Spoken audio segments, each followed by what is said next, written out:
Hello everyone, the Flying Scotsman here, and welcome to this video. Now a few years ago, some of you will remember that I used a Compaq Armada 7770 DMT to demonstrate how to install Windows 95 from a blank hard drive without using a boot floppy. Now this video did actually flag up quite a few comments, comments ranging from I took too long to start the video, which to be honest I probably did.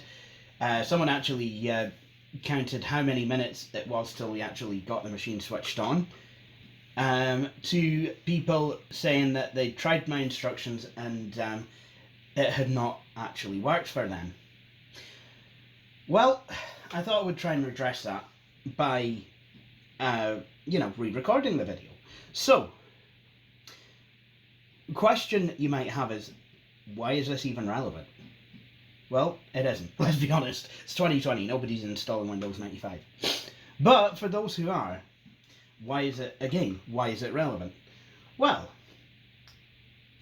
Windows 95 CD-ROMs, the original ones that you would get from Microsoft, either retail or OEM, did not support they weren't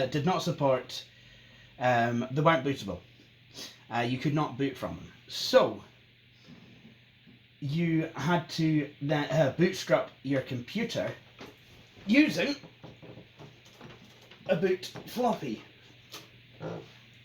like this one. So you'd start the computer with a boot floppy that you will have dutifully made. Then you will find out that the CD-ROM drive is inaccessible because Windows 95 boot disks did not have CD-ROM drivers on them, so you had to actually install them to the boot disk yourself. Some CD-ROM drives actually came with utilities that would modify Windows 95 boot disk, but most did not. So yeah, but let's imagine you had a proper boot floppy and you had access to the CD-ROM drivers.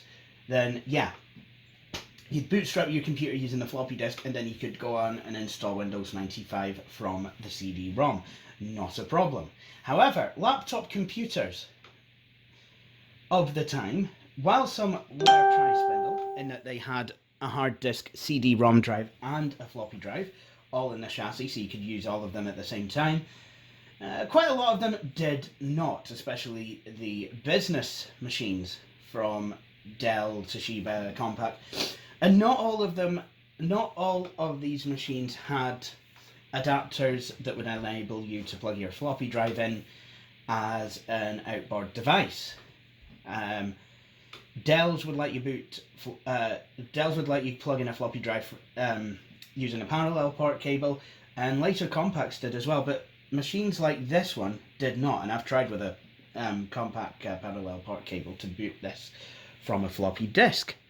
So yes, it does have a disk drive. You can swap it with the CD drive, but then you're only left with the one removable storage drive. So how would you go about installing Windows 95 if your Windows 95 CD is not bootable? Well, I'm going to show you. The secret to doing this is you use a Windows 98 CD. Now we're not going to install Windows 98, we're just going to use its MS-DOS environment that it has. So, let's get started. Now, some of you will no doubt have Windows 95 CDs that are bootable. Either OEM discs that will factory restore your computer to Windows 95, or Windows 95 CDs downloaded from WinWorld PC. They seem to be bootable. But a lot of the original OEM ones are not. So I just thought I would clear that up. So there is a Windows 98 CD-ROM inside this laptop currently, and this laptop does support booting from CD-ROM. So we have Microsoft Windows 98 CD startup menu. Got a couple of options. You can boot from the hard disk. Well, I've actually pre-F-disked it, so there's It has the compact diagnostics partition, but it doesn't have a Windows partition. So we're going to do that on this video. So we're going to boot from the CD-ROM. Now, sorry, I have to stop again here and be a bit technical, because what this does, in fact, what a lot of bootable CD-ROMs of this era did, was they emulated a floppy disk. So you might be wondering, why can you start the computer with or without CD-ROM support? Surely, you know, it's running from a CD. That makes no sense. Well, actually, we're gonna start it without CD-ROM support, and what this has done is it's loaded an emulated floppy disk into memory. So as you can see, there is an A prompt, and if we do a directory listing by typing dir, there are things on this emulated floppy disk. Now, if we had a floppy drive connected, that would have been delegated to drive B. So what we're going to do is we're going to access fdisk. I think you can see where this is going. There's an emulated floppy disk drive with a disk in it. So when we boot from CD with CD-ROM support, you might have guessed we'll be able to insert the Windows 95 CD-ROM, and then we just go from there, and that is indeed what we will do. So, do I want to enable large hard disk support? Yes, I do. Warning, the partition, no partitions are set active, that's okay. The partition that's on this hard disk, like I said, is the compact diagnostics partition. So we're just going to create a new partition, create DOS partition or logical DOS drive. We're going to select option 1, press enter. We want to create a primary DOS partition, again partition 1, enter, and there it goes. So what the drive is now going to do, well, what fdisk is now going to do is verify the disk integrity. It's really is the longest way of creating a partition in the Windows world that I can think of.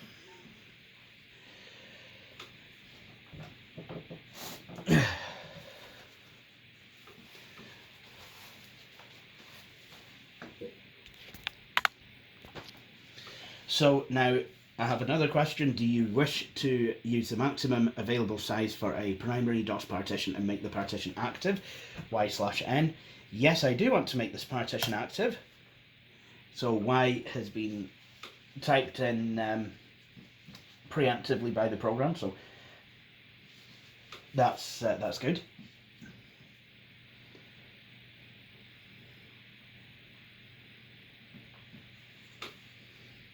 This is verifying drive integrity. No, wait, no. It's verifying drive integrity, obviously.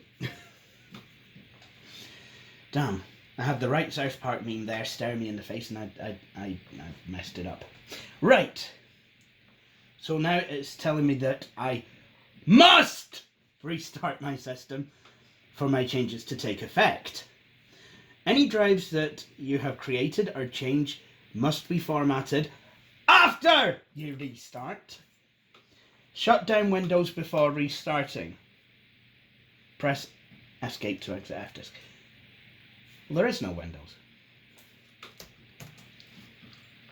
Right, Control-Alt deleted this.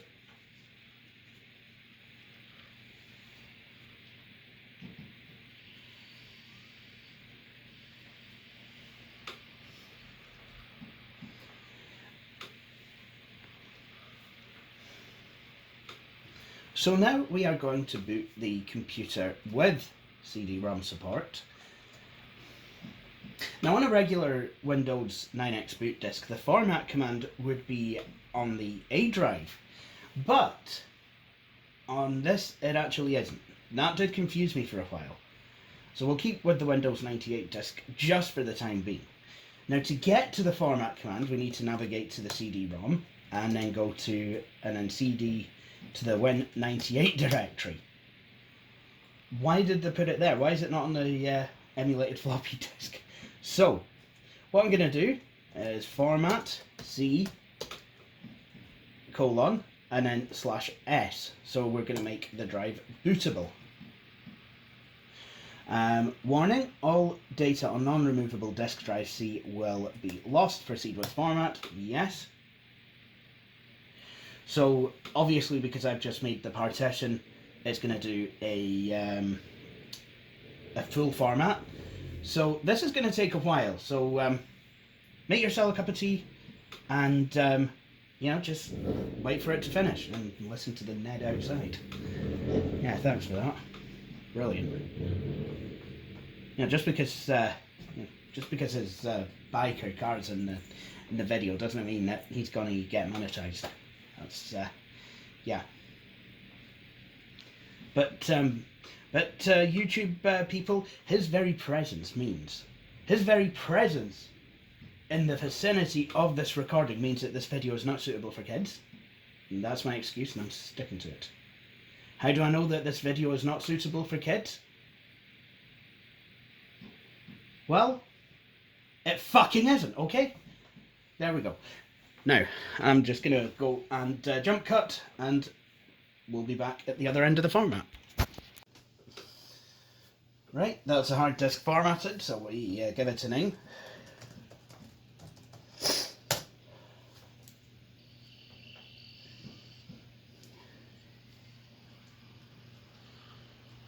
And then what we want to do is type cd ...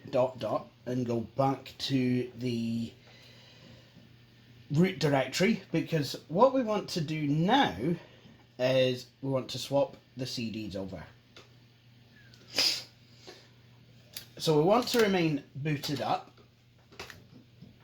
and then what we can do is drop in a Windows 95 CD.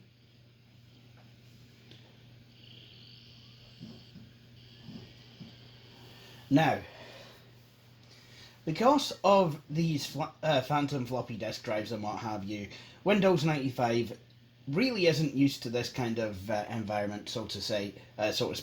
So it's usually a good idea to boot it out with the Windows 98 CD environment. So the way to do that, and to be honest, this is something I like to do anyway, copy the Windows 95 files to the hard drive. Whoops. Oh yeah. Oh.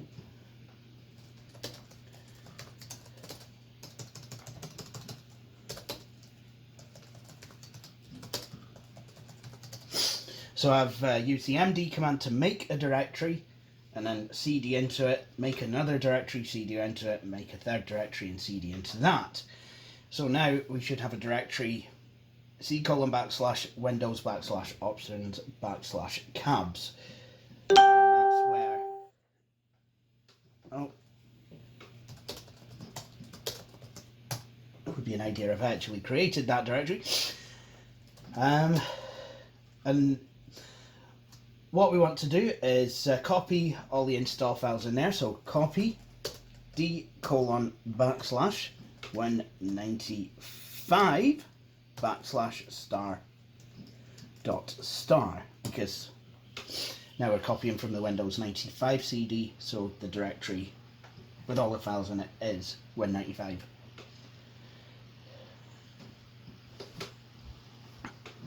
So this will take a couple of minutes, depending on the speed of your computer and CD drive and so on and so forth, to copy. Now, if you did want to start up setup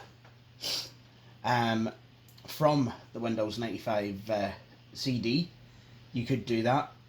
I just like to copy the files over. Well, when I say Windows 95, I mean if you wanted to start setup from within this environment, I mean it's not going to be impossible to do so.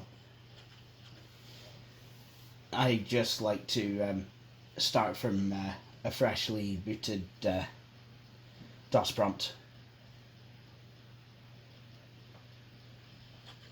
So as long as you put that /s switch in, your hard drive should now be bootable.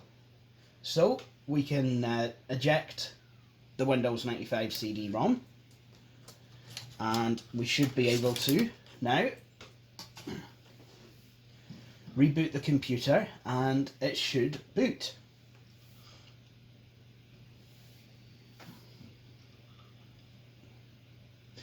There we go. Now, it does say Windows 98 at the moment, but that will change once Windows 95 is installed. So we, as it will overwrite the boot files. So what we want to do is cd windows /options /cabs,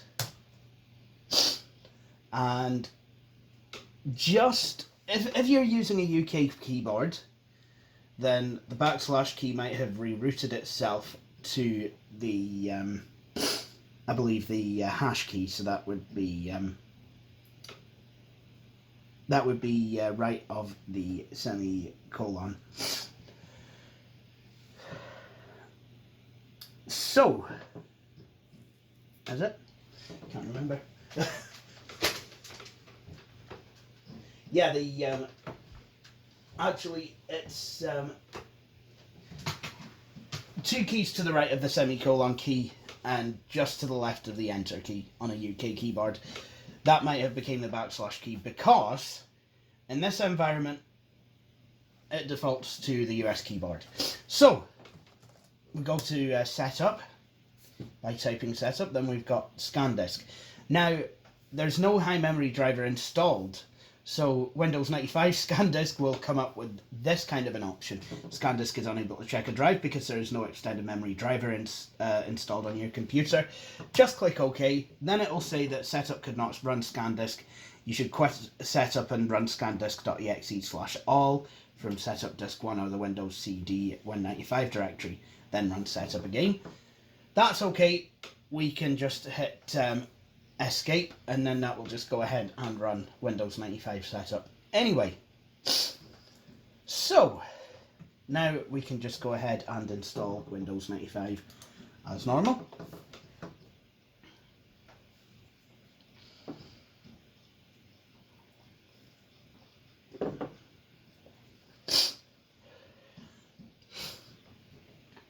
Yes, we want to adhere to this license agreement. Now, at the moment, there is no floppy disk drive in the system. So, as a result, what we will find is this part of setup where it tries to scan for a floppy disk. It will freeze for a couple of minutes, but then it will get a hold of itself and setup will start as normal. There we go. Choose directory, see windows.000. It wants to install it there, but we don't want to install it there. Just delete the windows.000 and then it'll say there's already a Windows directory. That's fine. We know we created it. Yes, we want to put files in there.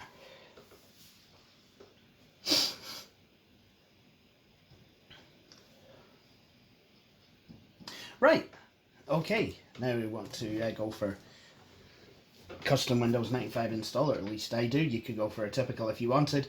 Certificate of authenticity, let's put a product key in. So, I'm going to put the user information in.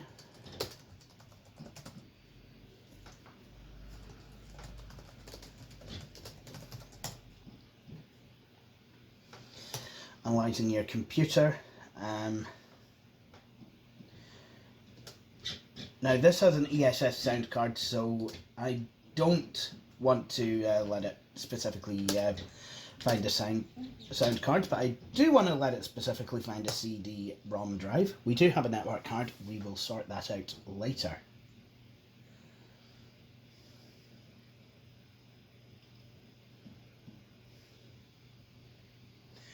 So this will analyze the computer. Again, this is going to take a few minutes. When installing Windows, there's a hell of a lot of waiting around.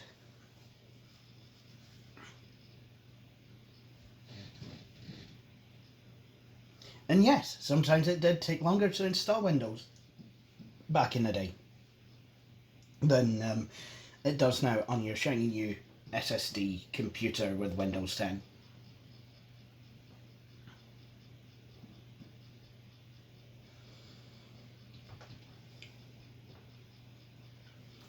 That said, I think it took a lot less time to install all of our applications in Windows 95. That is, unless you're installing from several floppy disks, in which case, yes, it did take a long time, and it was infuriating because you couldn't just leave it go off and make a cup of tea, because it'd be in the living room going, but Jay, I need the next disk.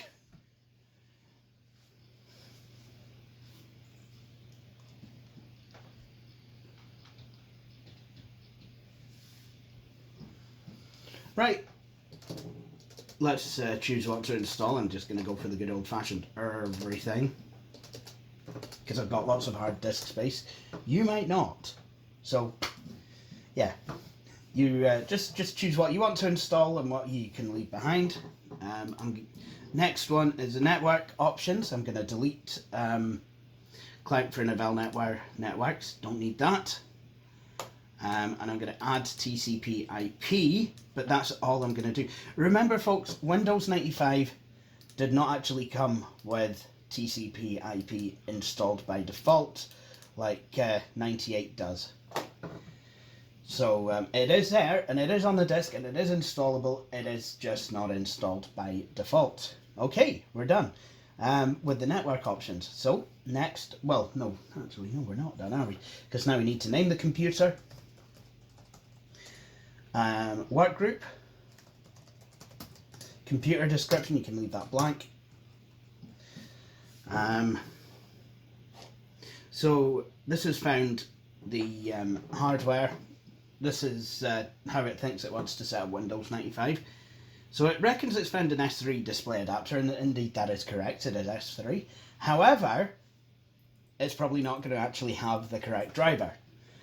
United States keyboard, yes it is. But unfortunately I live in the UK, and that is a problem. But for the purposes of this, I will need to select region British. Startup disk, no, I do not want a startup disk.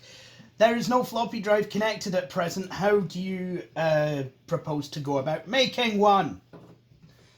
And then we just go onto the confirmation screen, this is what we want to do, and then click next, and then drum roll please, and then copying files. So this, again, this is probably the longest part of Windows 95 setup. So unless you're installing from floppy disks, which we're not because we've only got a CD-ROM drive at the moment, then you could just go away and make another cup of tea and let it install. If you are installing from floppy disks, why are you watching this video? This is the CD-ROM drive. Well, I mean, thanks for watching, but not really going to be much use if you're installing from floppy disks. But thanks anyway. And you're going to have to sit in front of your computer for the next 12 years playing Let's Swap the Disk. Okay, so the file copying portion of setup is complete, so now I'm going to click finish, and hopefully we should now be able to boot into Windows 95.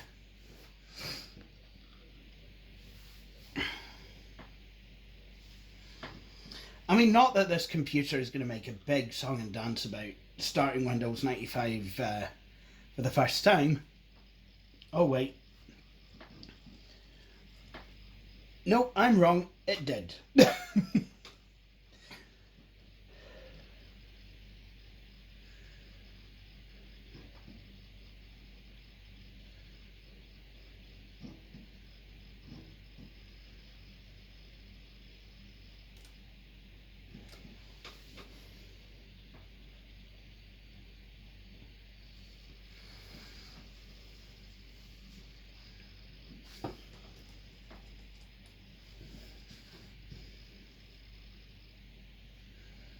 Getting ready to run Windows for the 95 for the first time.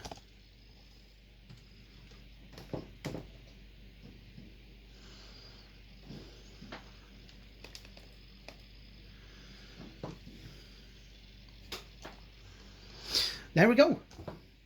So, now here it'll ask you to log in. Now if you want to have a password, that's fine. If you don't want a password, that is also fine.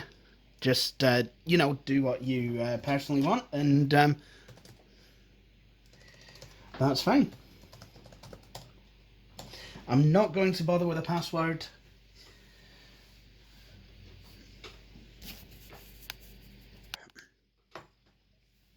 Because I have some non-password protected shares on my server, which I use with my old computers.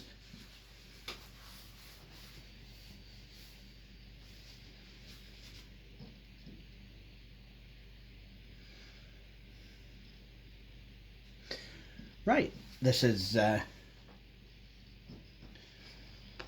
way looking for hardware, which it's found some, I'm guessing.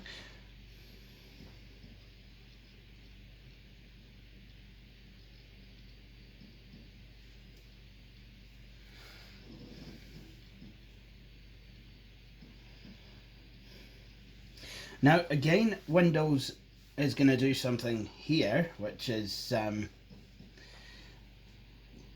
we go, it's going to obviously try and find a floppy disk when looking for programs on the start menu, and it's not going to find it.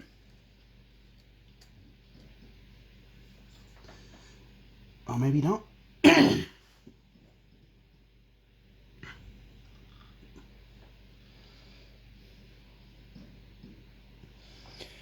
So again, this is something that can take a bit of time depending upon the speed of your computer. Best thing to do is to just leave it for a wee bit and just let it go.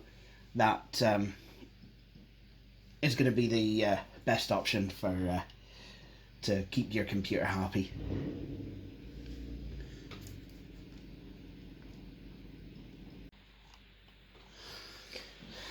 So, next thing is to check the date and time, which, yep, I thought would be incorrect. Don't think this computer has a working CMOS battery, and yeah, not sure if I'll be able to even get one. Probably can. Quite a scutter to go ahead and change that.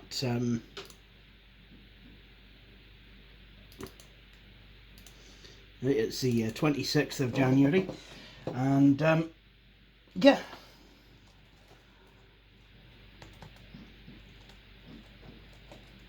there we go.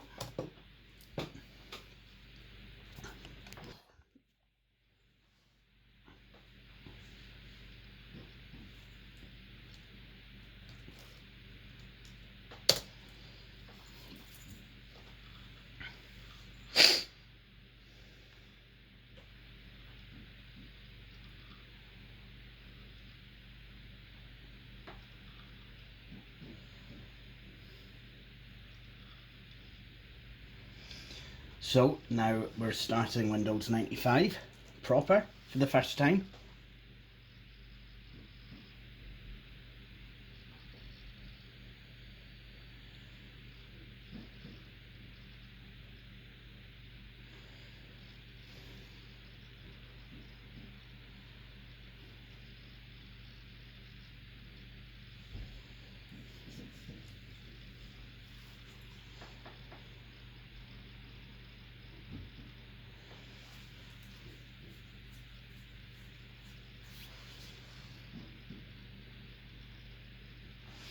There we go.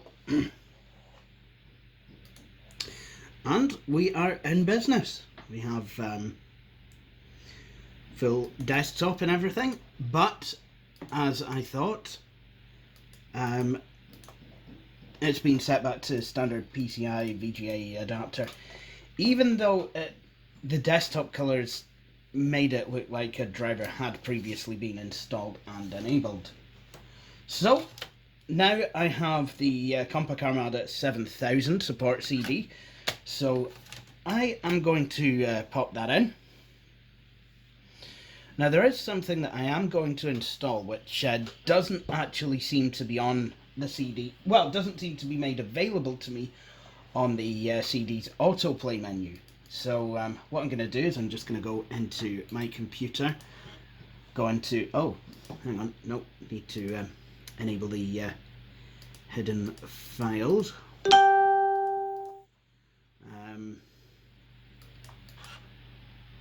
Software, system.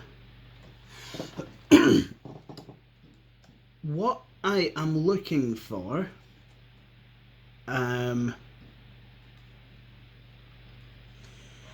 is a piece of software that will enable me to well, it will give Windows 95 the ability to support not having a floppy disk drive, because Windows 95 doesn't know how to do that by itself. But I can't seem to find that particular program at present, so what we'll do is we'll just go ahead and run the SCD application, which will allow us to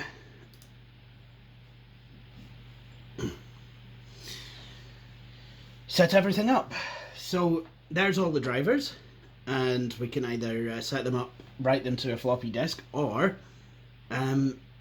copy them to the hard disk. Now what? Ah, there we go, floppy diskette enhancement. There we go. Yeah, no, it is here. Oops. Right, so what we're going to do is we're going to copy all of these to the hard drive. It will ask if I want to create a folder. S3 display driver, yep, that's the one that we are needing.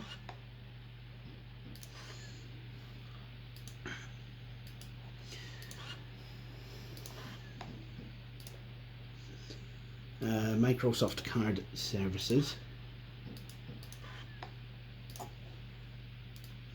Windows 95 System Enhancement. Now I do have some more up-to-date drivers that I am going to apply once we get networking going.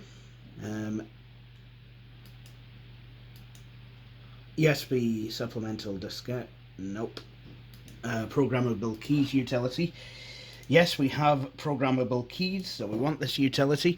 And in fact, you might have noticed this keyboard does not have Windows keys. Well, you won't have done because it's been out of shop, but it doesn't have Windows keys. Notice it now. But it does have 4 programmable keys, and by default, the software will make one of the programmable keys the Windows key, and the other one will be the right-click menu key. SMC fast infrared driver.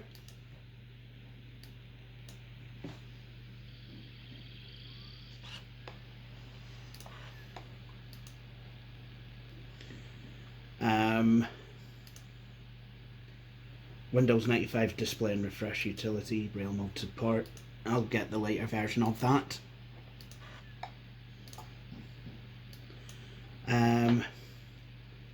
Compact portable telephony modem. Telephony? It's telephony. No, I'm kidding. No, telephony. So, as you can see, I'm just basically going through, selecting all the drivers.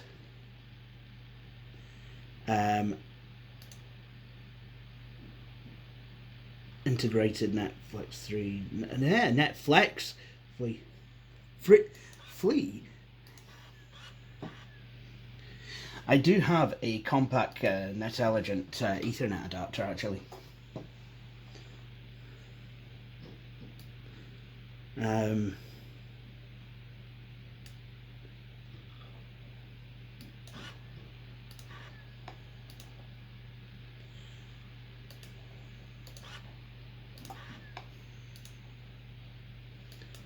So there we go, compact diagnostics for Windows, so all the compact stuff.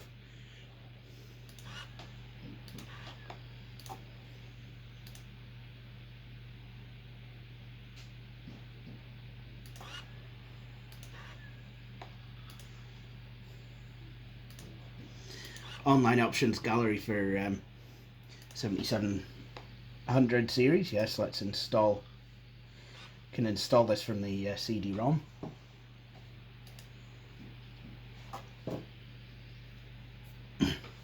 So this is kind of like a an online catalogue, so to speak.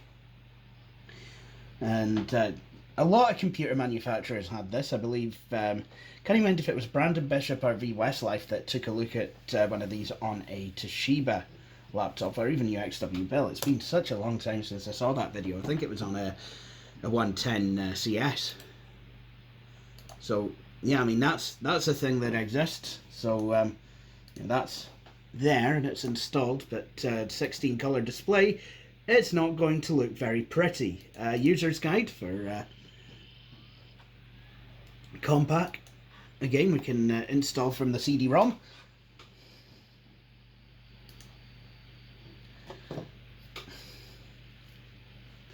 You know, over the Christmas break, I actually saw one of my my best friend from school.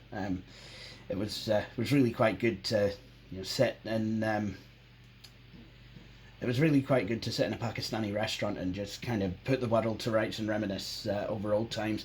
One of which was we had a maths and ICT teacher that used to refer to a floppy disk as a flippity floppity and to a CD-ROM as a CD-ROM.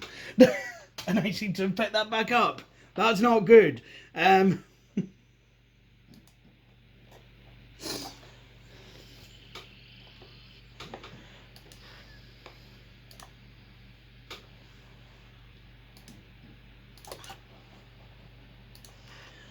Also, biryani. It's I use it as a way to try and shift colds. Sometimes it works. Sometimes just talking about biryani causes an installation program to shift instead. That's not helpful in any way, shape or form. Stop it. Yeah, it's quite funny actually, because I remember with this, I remember when we were at school, this friend and I, we used to talk about how much more stable the Windows 3.1 machines used to be. That very rarely had issues. Well, don't need that anyway. Whereas Windows 95 just used to crash all over the place. It was like riding a comedy bike or something. I don't know. Now I'm going to get killed to death by Billy Core. I just know it. That said, the Presario 2240, never any problems. Packard Bell Legend 406 CD, rock as in solid as A. Yes, I didn't just say that just so I didn't get killed to death by Billy Core. Right, moving on. Time to install some drivers, starting with the display drivers.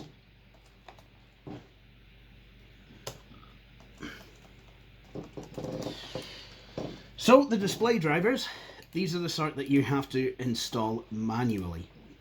So let's get all this installed. Oh no!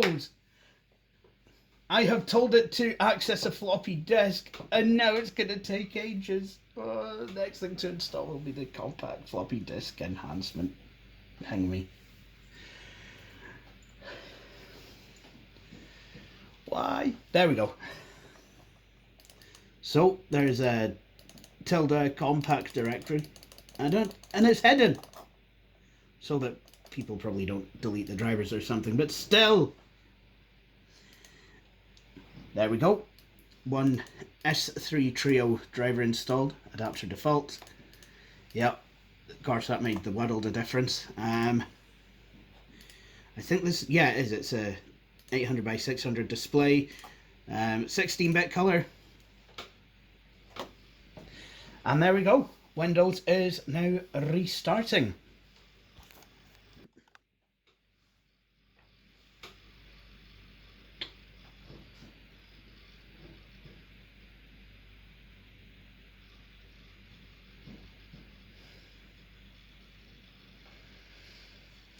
Right, would you look at that? That looks a lot better. My 7750 MT was a 1024 by 768. Had a 1024 by 768 display. How I managed that, I will never know. Answer: I did not. Anyway, so what I'm gonna do is I'm gonna install the floppy disk enhancement utility. Good. Now if I go into my computer, the floppy disk is still there, but when I restart, it should be gone. Now the next thing I need to do is install the sound. Again, I have to do that manually. Also, it might be an idea to turn on the PC card sockets. I completely forgot. Another one of Windows 95's quirks.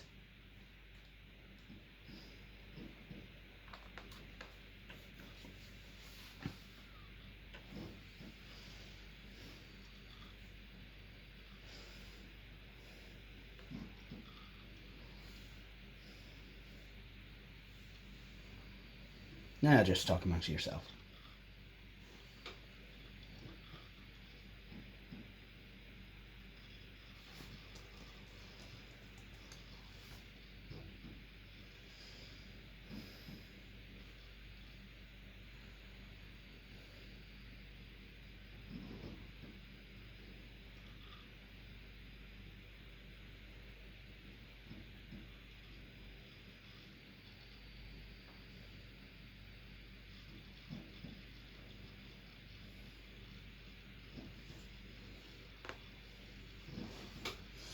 Okay.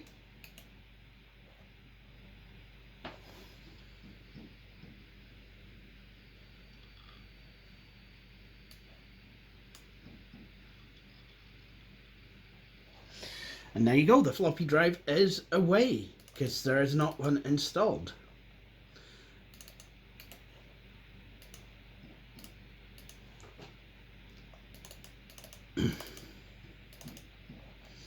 Now, next thing to try and do is install the sound.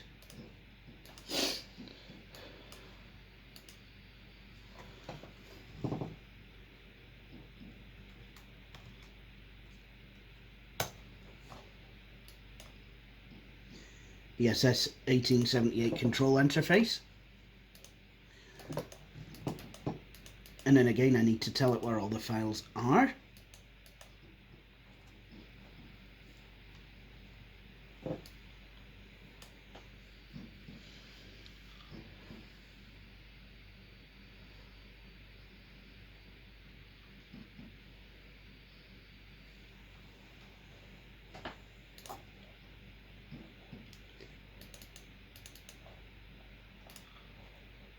And then I'm guessing I need to install this driver as well, which is probably also something to do with the sound.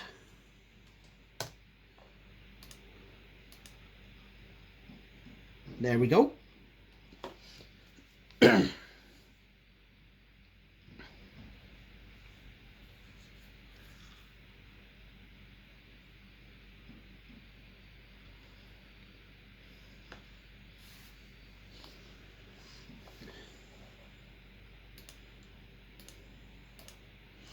Right, okay. Now we've got a speaker on the taskbar. Do we have sound? Yes, we do. So I'm away to install the rest of these drivers, and then I will be back once they are installed. Okay folks, so most of the drivers are installed, but I did not have a driver for this, the Compact Netelligent 10100 PC card. So I was going to have to get one. So do I make 2 diskettes and actually put the floppy disk drive in the machine and install it from there? Could do. Do I burn the files to a CD, waste an entire CD on a matter of a couple of megabytes? Could do. Or do I use a PC card? Yes, actually. That's exactly what I was going to do, but my PCMCIA CF card adapter was not working. So, it's a CF card, not PC card. Luckily, I'd had the good sense to buy another one, and I found it under a pile of stuff, and well, here it is. And I have tested it, so was working a few minutes ago, so let's see if I can get it working again. So I've copied the files over to this CF card, and what we're going to do is we're just going to plop that in, and we'll slide the adapter into the PC card slot. There we go. And we'll slide the other adapter into the other PC card slot, the network adapter. Now these PCMCIA PC cards, CF cards adapters will emulate an ID or SD drive. Quite funny that it would emulate that and allow the CF card to be read that way. So at least in Windows 95, I don't need any special drivers. So what I'm going to do is I'm just going to connect up the network. There we go. And let's get to installing it.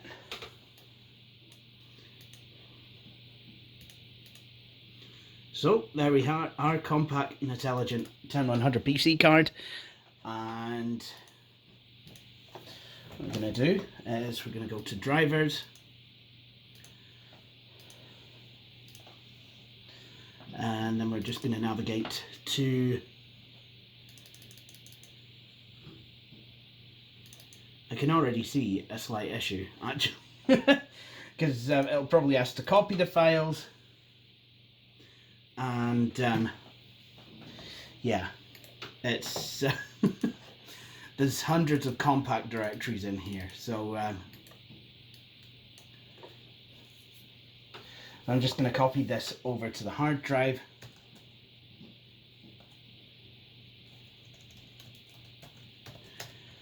And I'm going to call it CPQNet, which is probably not a good idea, but okay. On some of my other machines, I think there is a program that does use that folder CPQNet. Disk 1.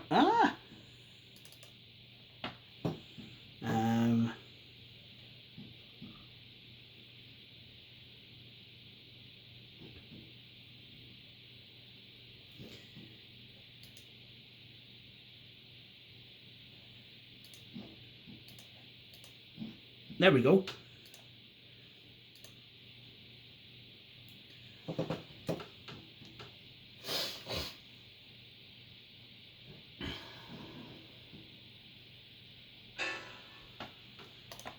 Now it's wanting the Windows 95 CD-ROM, which is, well, we copied the contents of that to the hard drive earlier on, so that's not going to be an issue.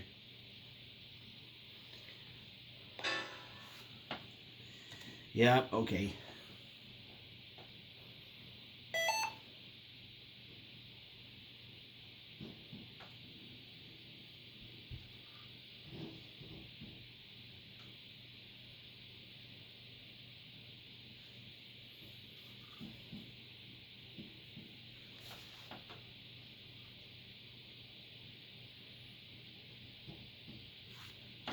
And there we go.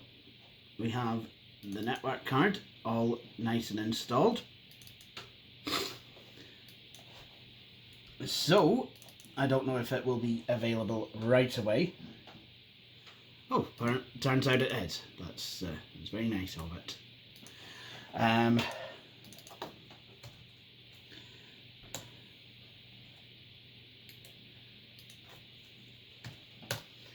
Excellent. And now I can get to installing all of my sexy programs. No, I did not just say I can get to installing all of my sexy programs. You're hearing things.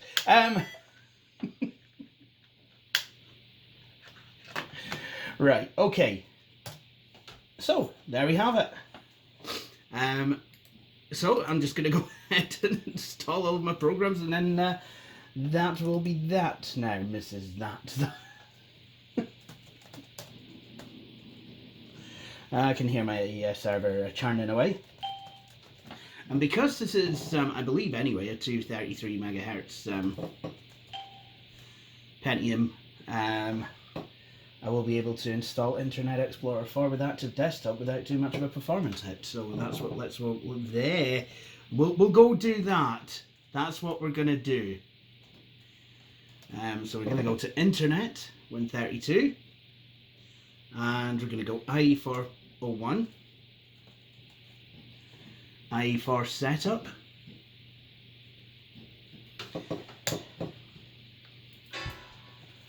wow, previous program, what is this? What is this? Oh no! I need to restart the computer.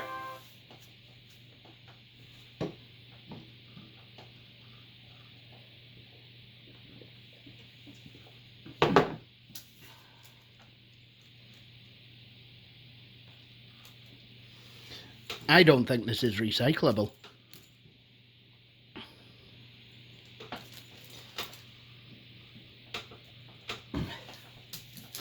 And that is not good. This, I remember. I don't know where this. I don't know where this was. This was. This was a meme. This 60. How I came by this 64 meg compact flash memory card. This literally was a meme, and it's not going to be used in my digital camera.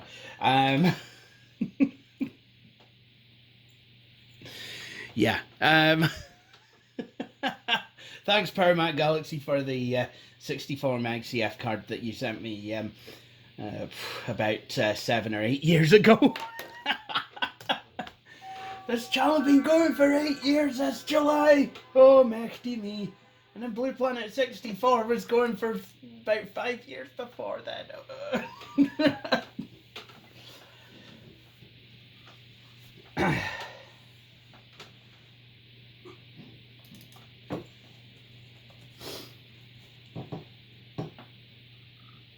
Retro computer files?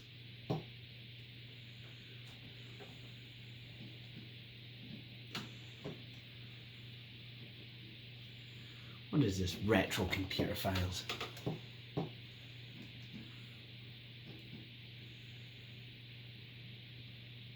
Okay.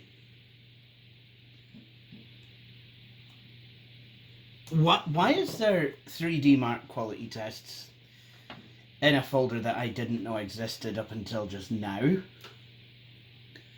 I have King Cairns.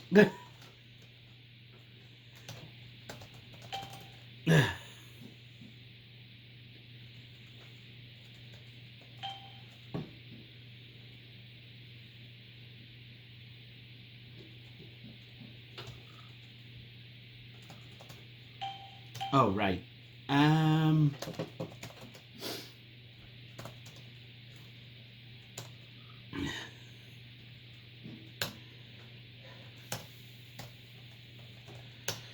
Look at all this junk. Look at it! Oh, these Wendy's. Seriously! There has to be a better way of doing things. And there is. Thanks to the active desktop. So, essentially what's going to happen is going to be an earth, a few printed out web pages, and a desktop computer with a CRT. At least that's what setup told me there was going to be.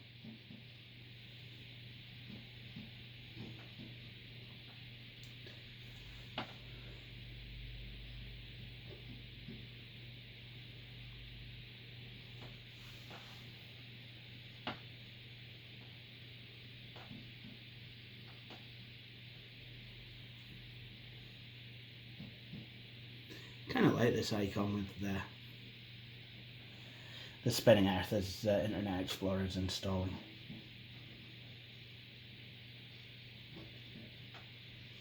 I'll tell you what I did like though, is how you would have this icon here for Internet Explorer, and it literally just said the internet. I mean, I really quite like that. And then in the start menu it said Internet Explorer. But yeah, the internet. I mean, yeah. I want to go on the internet. The internet. But then, I mean, I guess that would also be a good example of how Microsoft monopolized. I mean, if I installed Netscape, let's imagine it was 1997 just now, and I installed Netscape Navigator on this computer, and then I gave it to someone. It's like, okay, you can use the internet. So they go on the computer, you know, and they didn't know much about computers or what you used to get on the internet. The first thing they would do is to double click this icon, the internet. And of course you'd do so and it would take you to Internet Explorer, which at the time, as now, it was an inferior browser, I would say, to Netscape. I mean, there was a time when I think IE was better. It was more compatible with a lot of pages on the internet and just seemed to work better. But IE3 was not a very good browser. So, yeah, that... I mean, obviously in later versions of Internet Explorer, as you'll see, it renamed the icon to Internet Explorer. And I think that kind of confused me as a kid, like Internet Explorer. I just, it's like, I thought it was maybe a program that kind of let you explore. Well, I guess it does, but I thought it was like one of these promotional things with like explore the power of the internet. It's like Internet Explorer. We're gonna I don't know why I thought that, but whereas this, even though it was a really terrible browser behind it, it made a lot of sense. It's a magnifying glass over the world. The internet is kind of like the world, and you can search, literally using an internet browser. It's and it says the internet underneath it. So yeah, I like that because it really it did what it said on the tin. The internet. Whereas Netscape Navigator, it's like, well, what is that? What does it do? It navigates something. What's the Netscape? But hey, if they were going to bring back that icon, the internet, which I think, would be quite good on any device. It's like, oh, I want to go on the internet. Well, I guess you wouldn't have to now because there's all different things that you could do on the internet. But imagine, you were going to have a web browser, you're going to have it accessed by a shortcut on the desktop that said the internet. I would like to think that icon would point you to the default browser on the system, whatever it is. Well, that's all the political stuff out of the way. Wait a minute. No, it isn't. I think we should be independent. Scotland.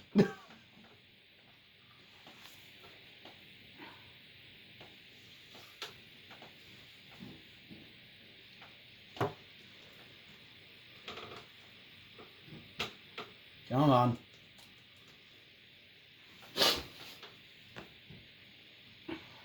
I wonder if this computer had a working BIOS battery, if it would remember the full screen settings. I would probably think it would.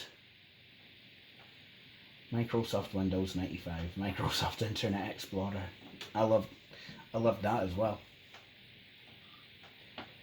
Don't know why.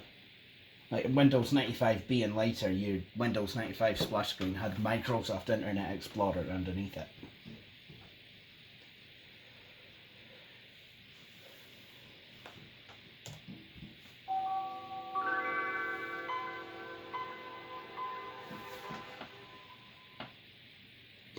Windows is now setting up the following items: Internet Explorer, Internet Tools, Security and Desktop Settings. Oh, Mehdi. That definitely did bring back some memories, right enough.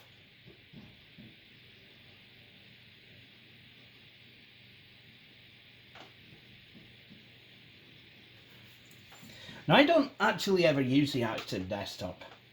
I just don't. What I do is I disable it. But there are parts of this update that I do use. And that would be the new Explorer shell. Because we have an address bar, which, you know, it's I quite like that. Because I can just type in an address. Whoops.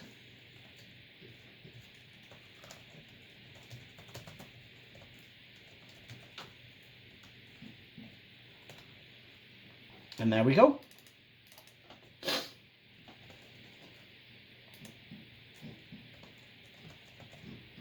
And we also have the quick launch bar, which I make use of. And I know it seems quite odd for a machine that, you know, is not really going to be browsing the internet. But I like to have IE5 installed over the top of IE4 because it just, if you have the active desktop, then IE5 makes a couple of changes which makes everything a bit more bearable. You know, so instead of having a skinny tall start menu which looks ridiculous, it proportions it out a bit better. Any buttons that are going off the side of the toolbar, you get a drop down menu with the buttons that wouldn't fit. Same with the quick launch toolbar. Instead of getting back and forward buttons to slide the quick launch toolbar back and forward, you get a drop down menu with buttons that didn't fit. So it just makes things a wee bit more refined, and to be honest, I've noticed it can run a lot more stably without with IE5 installed as well. I mean, this was at the time when Internet Explorer was, it sold itself very much in to the user interface of Windows. I mean, you can run Windows without it, as you know, we've proved with 98 Lite, but it is quite nice to have the active desktop there, at least in my personal opinion. If you talk to people like Billy, he, I think, prefers the classic Windows 95 shell, and that's okay too. We're all different.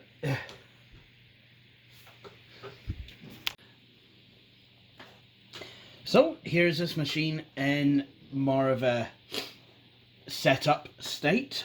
So we have active desktop, IE5, and Office 97. So now we're ready to do that really big report that I've been meaning to do. Right. Okay. Let's see. Let's get a financial. Let's get some kind of report going on here.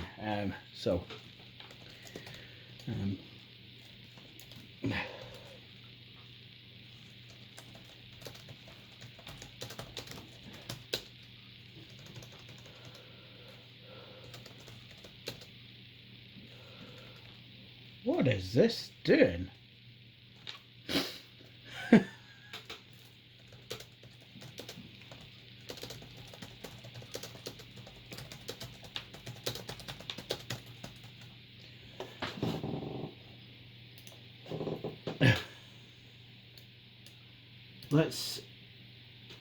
There we go. So if I had a Windows 95 compatible printer, that would be printing out right now, ready to submit to,